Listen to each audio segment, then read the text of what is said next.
નમસ્કાર મિત્રો, આગળનો આપણે સ્વાધ્યાય 1.1 નો દાખલા નંબર 1 નો અભ્યાસ કર્યો. હવે દાખલા નંબર 3 નો અભ્યાસ કરીશું.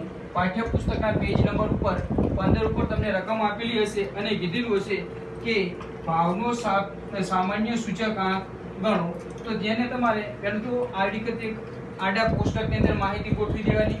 હવે જોવા જઈએ તો ઘઉંનો, કારણ કે આધાર વર્ષ આપણને 2011 કીધેલું છે, જે મેં તમને આગળ ભાવ સાપેક્ષ શોધવા માટેનું સૂત્ર પણ લખાયેલું છે કે ભાવ સાપેક્ષ માટેનું સૂત્ર છે P1 ભાગ્યા P0 ગુણ્યા 100. તો અહીંયા આગળ ઘઉંમાં પહેલા વર્ષનો અંદર સાપેક્ષ ભાવ થશે.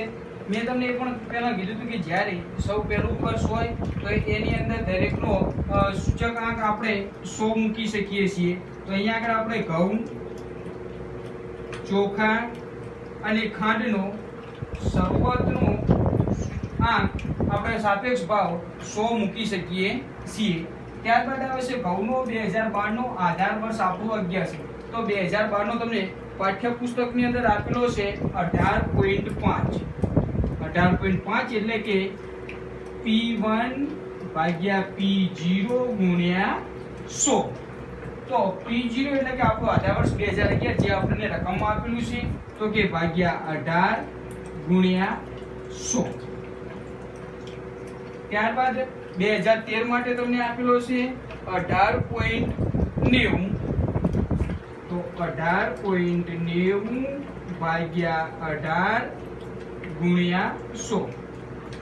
ત્યારબાદ વર્ષ 2014 નું આપેલો હશે તમને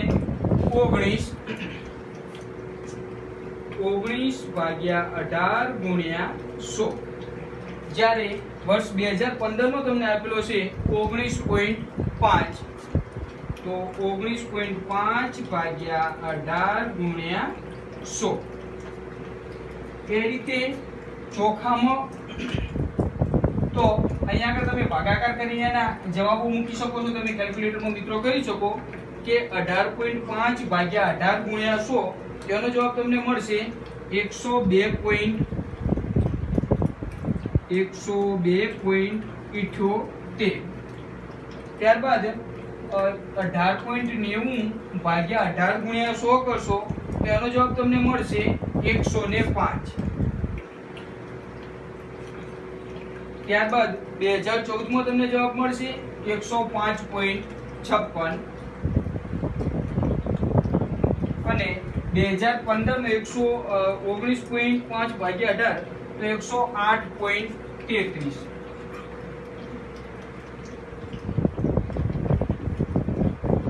હવે એ જ રીતે આપણે ચોખાની ગણતરી કરીશું.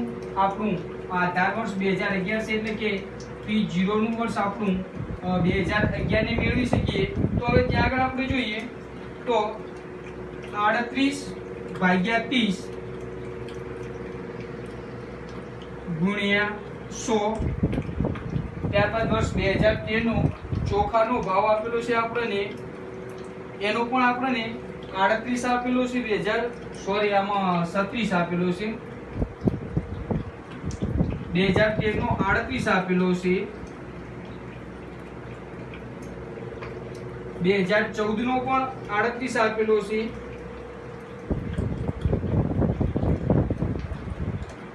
જ્યારે 2015 નો આપણને ભાવ આપેલો છે 39 રૂપિયા.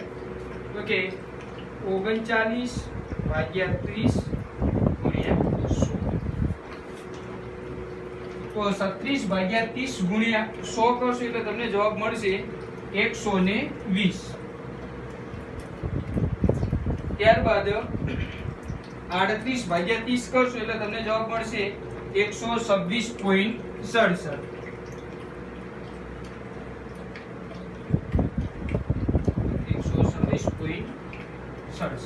ત્યારબાદ 39 ભાગ્યા 30, તો 39 ભાગ્યા 30 ગુણ્યા 100 બરાબર તમને જવાબ મળશે 130. એ જ રીતે આપણે ખાંડની હવે ગણતરી કરીશું. ખાંડની અંદર પણ 2012 નો ભાવ તમને પાઠ્યપુસ્તકની અંદર આપેલો છે, તો 31 રૂપિયા આપેલો છે. તો 31 ભાગ્યા 30 ગુણ્યા 100 જ્યારે વર્ષ 2013 નો ભાવ તમને આપેલો છે 32 રૂપિયા, તો 32 ભાગ્યા 30 ગુણ્યા 100.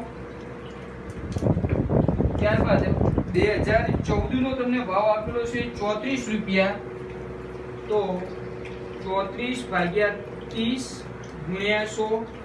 અને વર્ષ 2015 નો આપેલો છે 36, તો 36 ભાગ્યા 30 ગુણ્યા 100. હવે 31 ભાગ્યા 30 ગુણ્યા 100 કરશો એટલે તમને જવાબ મળશે 103.33. ત્યારબાદ 2013 ની અંદર 32 ભાગ્યા 30, તો એનો જવાબ તમને મળશે 106.67. ત્યારબાદ 34 ભાગ્યા 30 કરશો તો એનો જવાબ તમને મળશે 113.33. ત્યારબાદ 36 ભાગ્યા 30 ગુણ્યા 100 એટલે એનો જવાબ મળશે તમને 120. અહીંયા આગળ આપણે દરેક વર્ષના અને દરેક વસ્તુના જે આપણે ઘર વપરાશમાં વપરાતી વસ્તુઓના સાપેક્ષ ભાવ મળી ગયેલા.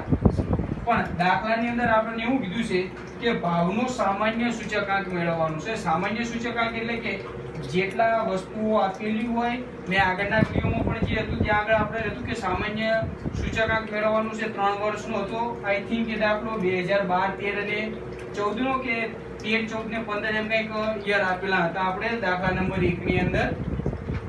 તો અહીંયા આગળ હવે જે વર્ષ આપેલા છે તો 2011 ની અંદર કેટલી વસ્તુઓ છે? ઘઉં, ચોખા અને ખાંડ. તો એ ત્રણેયનો આપણે કુલ સરવાળો કરીશું, તો કે 100 + 100 + 100, તો કેટલા થયા? 300. ત્યારબાદ આગળ આપણને 2012 ની અંદર ઘઉં, ચોખા અને ખાંડનો 102.78 + 120 + 103.33, તો એનો કુલ સરવાળો થાય છે 326.11. ત્યારબાદ 2013 ની અંદર 105 ભાગ્યા 126.67 વત્તા 106.67 એટલે કે ઘઉં, ચોખા અને ખાંડના ત્રણેય ભાવનો આપણે સરવાળો કરીશું તો આપણને જવાબ આવશે 338.34.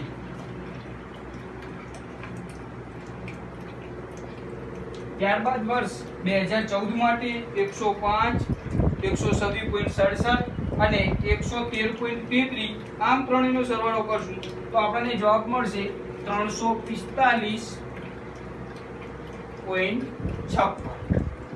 ત્યારબાદ 2015 ની અંદર 108.33 વત્તા 130 વત્તા 120 એટલે કે કુલ જવાબ થશે 358.33.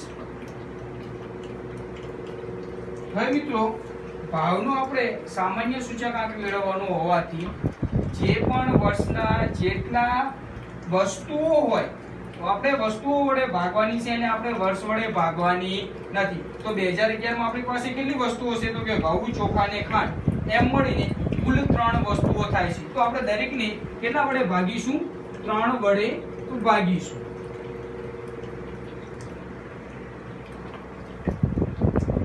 તો આ ત્રણેયનો ભાગાકાર કરવાથી જે પણ આપણને જવાબ મળશે એ આપણને દાખલામાં માંગેલો અંતિમ જવાબ એટલે કે ભાવનો સામાન્ય સૂચકાંક મળશે. તો કે 300 ભાગ્યા 3, તો એનો જવાબ આવશે 100. ત્યારબાદ આવશે 326.11 ભાગ્યા 3 એટલે કે એનો જવાબ આવશે 108.77. 108.70 આવશે. ત્યારબાદ 338.34 ભાગ્યા 3, તેનો જવાબ આવશે 112.78. ત્યારબાદ આવશે 345.56 ભાગ્યા 3, તો એનો જવાબ તમને મળશે 115.19. ત્યારબાદ 358.33 ભાગ્યા 3, તો એનો જવાબ આવશે 119.44. જો વિદ્યાર્થી મિત્રો, અહીંયા આગળ આ તમારો દાખલો નંબર 3 સ્વાધ્યાય 1.1 નો સંપૂર્ણ રીતે પૂર્ણ થાય છે. આ રીતનો દાખલો તમારે પરીક્ષાની અંદર સેક્શન સી અને સેક્શન સી ની અંદર ખાસ કરીને પૂછાતો હોય છે 2 માર્ક્સની અંદર, તો તમે આ રીતે દાખલો ગણી શકો છો.